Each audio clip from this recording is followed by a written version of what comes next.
9 वर्ष पर रविवार को श्री डूंगरगढ़ के नौसरिया गांव में अंतर्राष्ट्रीय गोल्ड मेडल विजेता महिला बॉडी बिल्डर प्रिया सिंह का सम्मान किया गया।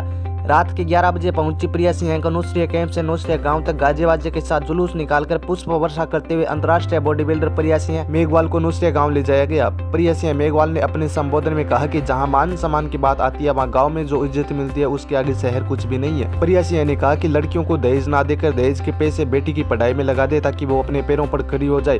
प्रिया सिंह ने बहुजन समाज जन जागृति अभियान के बैनर का विमोचन करते हुए कहा कि एक अनूठी पहल है जो दबे कुचले वर्ग को उत्थान के लिए कारगर साबित होगी। और बॉडी बिल्डर प्रिया सिंह ने कहा कि मैं खुद इस अभियान से जुड़कर समाज में कुछ अलग करने का प्रयास करूंगी। बहुजन समाज जन जागृति अभियान के संयोजक राजेंद्र नौसरिया ने कहा कि राजस्थान सरकार को वैश्विक स्तर पर पहचान दिलाने वाली प्रिया सिंह को 5 करोड़ का पैकेज दिया जाना चाहिए और बड़ी सरकारी नौकरी दी जानी चाहिए। कार्यक्रम के सह संयोजक चेतन भारती ने कार्यक्रम में शिरकत करने वाले लोगों का धन्यवाद ज्ञापित किया। अपने संबोधन में बालिकाओं को कहा कि प्रिया सिंह से प्रेरणा लेकर अपने देश व समाज का नाम रोशन करे।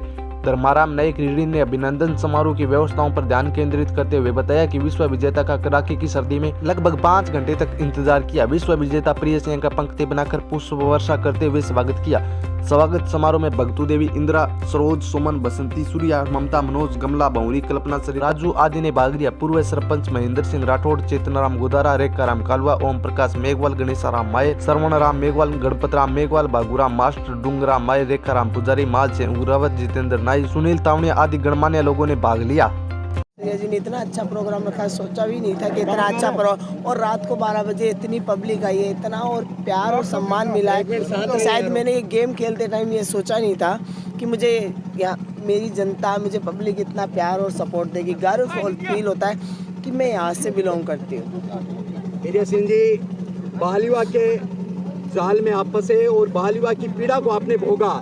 क्या राजस्थान सरकार आपको अगर प्रमोट करती है बाल विवाह से मुक्ति के लिए, प्रत्येक परिवार मुक्त हो, तो आपका क्या सुझाव रहेगा और किस प्रकार के प्रयास आप राजस्थान के ग्रामीण अंचल में, आपको पता है सिर्फ बेटियों का सम्मान केवल पोस्टर और कैलेंडर तक सीमित है, लेकिन आज भी बाल विवाह की शिकार बेटियां हैं, क्या प्रयास करने चाहेंगे? देखो, बाल विवाह के जाल में फंसी क्या है, वो परंपरा थी पहले, अब नहीं है, और उसमें कर देते थे बड़ी बहन के साथ छोटी। आप इसको एक गरीबी मान लो, आप इसको ऐसे मान लो एक पिता मजबूर है बड़ी बेटी के साथ एक ही खर्चे में 2 की शादी हो जाए।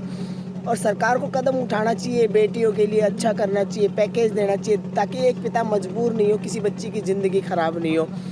सरकार नहीं सोचेगी तो कौन सोचेगा?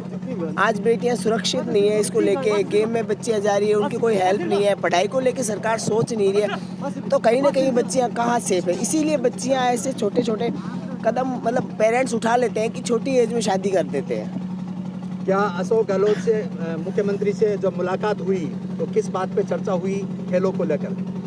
देखो, अशोक गहलोत जी से मेरे को उन्होंने वहाँ से इनविटेशन आया था, बुलाया था, शुभकामनाएं दी, और किसी भी प्रकार की कोई चर्चा नहीं हुई। और ना मैं अशोक गहलोत जी के पास इस पैकेज को लेके गई भी आप मेरी हेल्प करो या मुझे कुछ करो, नहीं।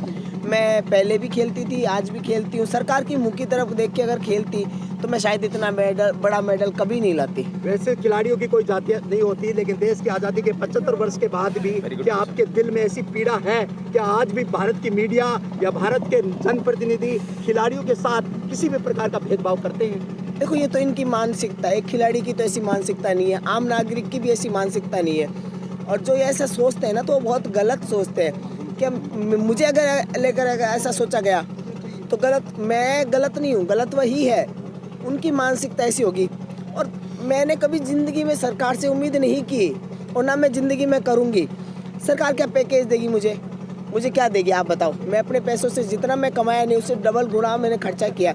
मान लो मैं 40,000 कमाती हूँ तो 80,000 तो मैं अपनी डाइट पे खा लेती हूँ, उसके अलावा अदर सप्लीमेंट और अलग अलग सरकार कितना देगी मेरे को? तो मैं सरकार पे कभी डिपेंड नहीं रही हूँ, ना कभी रहूँगी। क्या प्रिया सिंह जी खेलों में अपने स्वरूप को आगे बढ़ाया?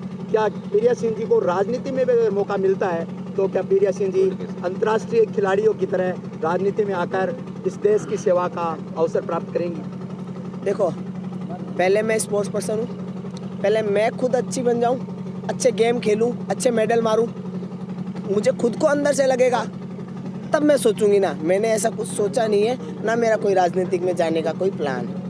महिलाओं के उत्थान के लिए क्या सोच, क्या संकल्प समाज के लिए, राष्ट्र के लिए कहना चाहेंगे महिलाओं के उद्यान के लिए मैं ये कहूँगी कि जितने भी माँ बाप है ना, अपनी बेटियों को जो दहेज देते हैं ना, वो दहेज देना बंद कर दे। क्यों बंद कर दे? कि वो जो दहेज दे रहे हैं ना पैसा, वो उनकी पढ़ाई में लगा दे। वो लाइफ टाइम का दहेज है। अगर वो पढ़ाएंगे, देखो सोना है, सास ससुर ले लेते हैं, घर में होता है, खर्च हो जाता है, सामान टूट जाता है, पिता को तो पैसा चला गया। अगर वही पिता पैसा अपनी बेटी की पढ़ाई में लगा दे या उसे पैरों पे खड़ा करने में लगा दे, तो लाइफ टाइम का दहेज है। एक माँ नहीं कहेगी कि पराए घर की है, एक सास नहीं कहेगी कि पराए घर से आई है। वो अपना फ्यूचर खुद प्लान कर सकती है। नौसरिया की धरती से जन जागृति अभियान की शुरुआत की गई है, पोस्टर का विमोचन हुआ है, क्या कहना है? राजेंद्र नौसरिया जी का बहुत अच्छा प्लान है और ये देखो आगे जाके सक्सेस होगा। जब इन्होंने पोस्टर विमोचन मुझसे बाद में कराया था, मैंने पहले ही पढ़ लिया था, तो मुझे खुद को लगा यार ये सोच बहुत अच्छी है और मैं खुद ही इससे जुड़ना चाहूँगी। मेरा खुद का प्लान है। धन्यवाद, शुभकामनाएं। आप आगे भी इसी तरह देश का नाम रोशन करते रहें।